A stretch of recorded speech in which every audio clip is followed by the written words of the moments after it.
Hi viewers, இந்த வீடியோவில் இப்போ பார்க்க போகிறது என்னன்னா அபிராமி அந்தாதி. இந்த பாடலை தினமும் படிக்கிறனால மறதி போய் ஞாபக சக்தி அதிகரிக்கும், மனதும் ஒருநிலைப்படும். இப்போ இந்த பாடலை பார்ப்போம். அலியார் கமலத்தில் ஆரணங்கே அகிலாண்டமும் நின் ஒளியாக நின்ற ஒளிர் திரு மேனியே புல்லுந்தோறும் களியாகி அந்த கரணங்கள் விம்மி கரை புரண்டு வெளியாய் விடின் எங்கனை மறப்பேன் நின் வீரகினையே. இப்ப இந்த பாடலுக்கான பொருளை பார்ப்போம். அலியார் கமலத்தில் அப்படின்னா வண்டுகள் மொய்க்கக்கூடிய தாமரை மலர்ல இருக்கக்கூடிய ஆரணங்கே அப்படின்னா பெண்களுக்கெல்லாம் அநியாயி இருக்கக்கூடியவளே. அகிலாண்டமும் அப்படின்னா இந்த அகிலாண்ட உலகம் இருக்குது இல்லையா, நின் ஒளியாக நின்ற ஒளிர் திரு மேனியே அப்படின்னா அதுல உன்னோட பேர் ஒளி அதெல்லாம் நிரம்பி இருக்கு.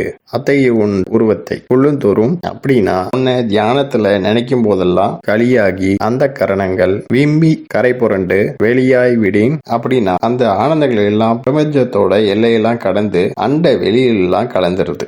எங்கனை மறப்பேன் நின் வீரகினையே. அப்படி இருக்கிறப்ப எப்படி நான் உன் மேல வச்சிருக்கிற அன்பை மறப்பேன். இதுதான் இந்த பாடலுக்கான பொருள். ஓகே, நெக்ஸ்ட் வீடியோ பார்ப்போம். இந்த சேனல் சப்ஸ்கிரைப் பண்ணுங்க அண்ட் பெல் பட்டனை பிரஸ் பண்ணுங்க, லைக் பண்ணுங்க, ஷேர் பண்ணுங்க. தேங்க்யூ.